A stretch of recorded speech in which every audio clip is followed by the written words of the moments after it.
Most breaches don't come from 0 days. They're not just something that people randomly stumble over. They come from devices that trust inputs, maybe blindly, through connections or code that shouldn't be trusted. Again, another plug to Finite State. This is what is our bread and butter. We allow that kind of introspection into the binary, the firmware, to allow us to see what third-party devices, third-party libraries is it using, what SDKs is it using, and what about those could be vulnerable, what about those are insecure, what about them have map CVEs.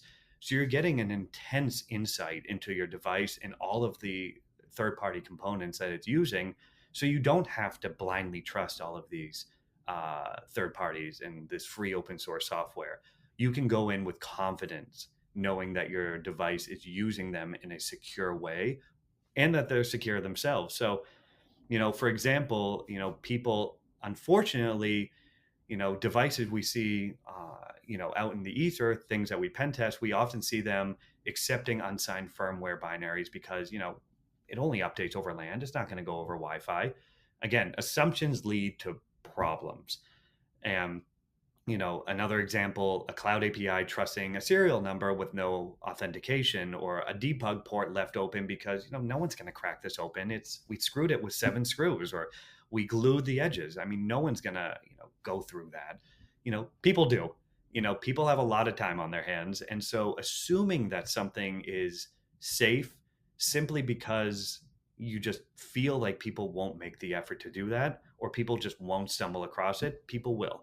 That's why you need to design with defense in depth. You need to ensure not one compromised component compromises the entire system. So it's not the bug count that matters, it's the flawed logic about who and what can be trusted by these IoT devices.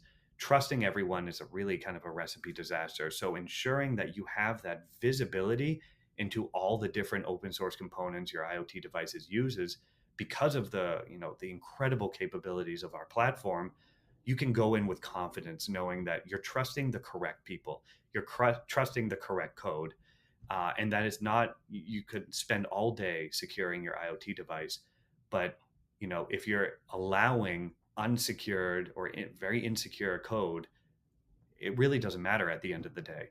So that's where real attackers operate, and too often, it's where engineering teams fail to really ask the right questions.